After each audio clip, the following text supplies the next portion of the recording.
بسم اللہ الرحمن الرحیم۔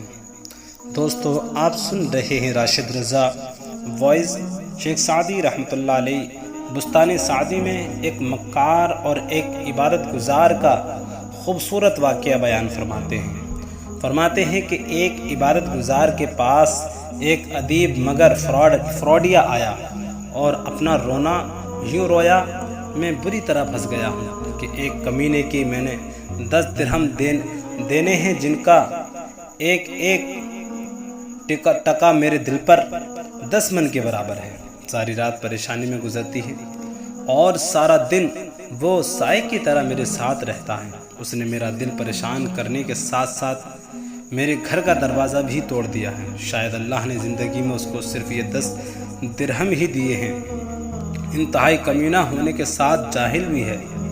سورج نے کبھی اپنا چہرہ نہ نکالا ہوگا کہ جس دن اس دیوس نے میرا دروازہ نہ کھٹکھٹایا ہوگا۔ خدا را مجھے 10 درہم دیجیے تاکہ میں اس سے جان چھڑاؤں۔ بزرگ نے اس کی باتیں سنی تو رحم آ گیا اور اس کو 10 درہم دے دیے۔ وہ وہاں سے نکلا ہی تھا کہ ایک شخص نے کہا، جانتے ہو یہ کون ہے؟ یہ تو ایسا شخص ہے کہ اگر مر بھی جائے تو اس پر رونا جائز نہیں۔ یہ تو ایسا مکار ہے کہ بڑے بڑوں پر زین ڈال لیتا ہے۔ عبادت گزار نے ناراض ہو کر کہا، تو چپ ہو جا اور زبان کی بجائے کان بن جا۔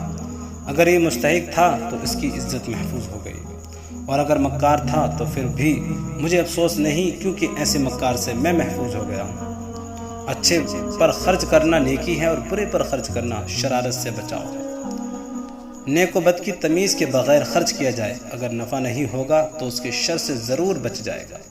ایک بزرگ جب سائلوں کو دیتے تو اپنی آنکھیں نیچی رکھتے تاکہ ایک تو سائلوں کو شرمندگی نہ ہو اور دوسرا کوئی بھی محروم نہ رہے۔ اس موقع پر کسی نے اس بزرگ سے شاعر نے کسی نے کہا ہے کہ کس سے سیکھیں خان جی ایسی انوکھی دین، دام گر سے دیوت ہو پھر نیچے رکھو، دینے والا دیوت ہے پھر پتہ نہیں کیا کیا۔